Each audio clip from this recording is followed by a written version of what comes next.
Au niveau de la désinfection, pensez donc à désinfecter correctement. Ce qu'il faut se rappeler, c'est d'éviter les contaminations croisées.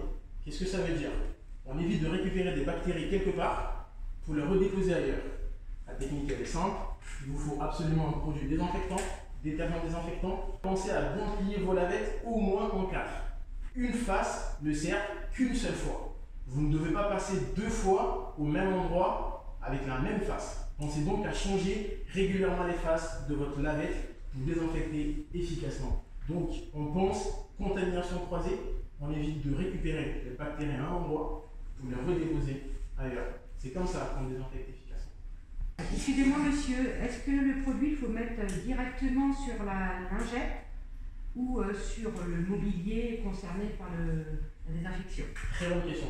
En temps normal, on évite de pulvériser directement son produit sur les surfaces. Et là, encore plus en période de Covid, parce que l'idée, c'est d'éviter des systèmes de vaporisation qui vont déplacer la poussière. D'accord? Notre idée, c'est vraiment de capter la poussière. On vaporise directement son désinfectant sur la lavette et ensuite on va sur la surface, on va désinfecter la surface. Jamais directement sur la surface. Ensuite, la chiffonnette, je dois la laver. Une fois qu'on a fini d'utiliser chaque face de sa lavette, avant de partir, à partir de maintenant, vous devez entretenir vos matériels. Vous ne pouvez plus laisser vos matériels et les réutiliser le lendemain. Ça va devenir des nids à microbes. Donc une fois qu'on a fini nos opérations, pensez à les laver pour pouvoir les réutiliser en toute sécurité le jour suivant. Pour les laver, il faut un produit spécial ou simplement ne serait-ce que du... Une lessive classique suffit largement. À la machine, au moins 60 degrés, c'est très bien. Sinon, on peut le faire également de manière manuelle. Sur mon site, si je n'ai pas d'eau chaude, comment dois-je faire tout en sachant que je dois respecter normalement le cercle de Siner? Très bonne question. Le cercle de Siner, pour rappel, c'est les 4 facteurs essentiels pour un nettoyage efficace. D'accord? Ça veut dire qu'il faut qu'on ait du produit, d'accord? Il faut l'action mécanique, il faut frotter à la main ou à la machine, il faut une bonne température, d'accord? Et il faut laisser le produit agir. Là, on n'a pas la bonne température.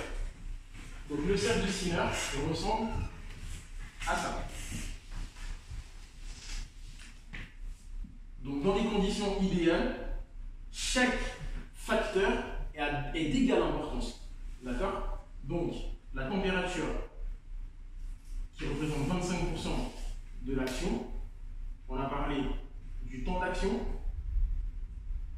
qui représente également 25%, la mécanique, l'action de frotter qui représente également 25%, et j'ai oublié le produit, la chimie, merci, qui représente également 25%.